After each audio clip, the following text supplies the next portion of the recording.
এভাবেই বেগম খালেদা জিয়ার গাড়ি বহরে ঘৃণ্য হামলা চালায় ক্ষমতা ছেড়ে পালিয়ে যাওয়া শেখ হাসিনার আওয়ামী লীগের নেতাকর্মীরা। লাঠি দিয়ে বেগম জিয়াকে আক্রমণ করতে এলে পুলিশ জায়গা করে দেয়, এমন দৃশ্য দেখেছে জাতি। ১৯৮০-এর দশকের স্বৈরাচার বিরোধী আন্দোলনে অন্যতম শীর্ষ নেত্রী হিসেবে উঠে আসেন বেগম খালেদা জিয়া। হামলা, নির্যাতন ও রাজনৈতিক সহনশীলতার আরেক নাম বেগম খালেদা জিয়া। রাজনৈতিক কর্মসূচিতে বাধা, বাসভবন ঘেরাও, রাস্তায় হামলা, এসবের মধ্য দিয়েও তিনি সক্রিয় ছিলেন।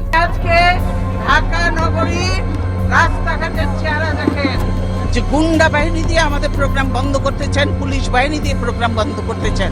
২০১৪ সালের ২৭ ডিসেম্বর তৎকালীন বিরোধী দলীয় নেত্রী বেগম খালেদা জিয়া গাজীপুর ভাওয়াল বদরে আলম সরকারি কলেজ মাঠে এক জনসভায় প্রধান অতিথি হিসেবে যোগদানের কথা ছিল। সেদিন সকাল 11:30টায় সভামঞ্চে আওয়ামী লীগের নেতারা ভাঙচুর এবং বিএনপি নেতাদের বেধড়ক পিটিয়ে আহত করে।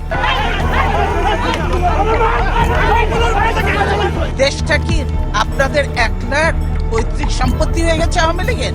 ২০ এপ্রিল ২০১৫ সাল সিটি কর্পোরেশন নির্বাচনে মেয়র প্রার্থীর পক্ষে প্রচারণায় গেলে কারণ বাজারে খালেদা জিয়ার গাড়ি বহরে হামলা চালায় আওয়ামী সন্ত্রাসীরা। এ সময় কয়েকটি গাড়ি ভাঙচুর করা হয়। এরপরই একই দিনে প্রথম হামলার পর বাংলা মোটর ও ফকিরাপুল এলাকায় তার কনভয় ভাঙচুরের চেষ্টা চালানো হয়। জাতির কাছে পরিষ্কার, দেশের মানুষের কাছে পরিষ্কার, তাই মানুষ আজকে ধিক্কার দিচ্ছে। ২৮ অক্টোবর ২০১৭ ঢাকা থেকে কক্সবাজার যাওয়ার পথে ফেনী জেলার ফতেহপুর মোহাম্মদ আলী বাজার এলাকায় কনভয়ে হামলা চালানো হয়। এতে প্রায় ৪০ থেকে ৫০টি গাড়ি ভাঙচুর, মিডিয়ার গাড়ি লক্ষ্য করে ইটপাথর ছুঁড়ে মারা হয়। আহত হয় প্রায় ৪৫ জন। এরপর ৩১ অক্টোবর ২০১৭ একই সফরের ফিরতি পথে কনভয় পাস করার সময় একটি পুলিশ ভর্তি ফিলিং স্টেশনের সামনে যাত্রাপথে পেছনের দিক থেকে ২ বাসে অগ্নিসংযোগ করা হয়। হামলায় বেশ কিছু বাস জ্বলে যায়, যদিও খালেদা জিয়ার নিজের গাড়ি অক্ষত ছিল।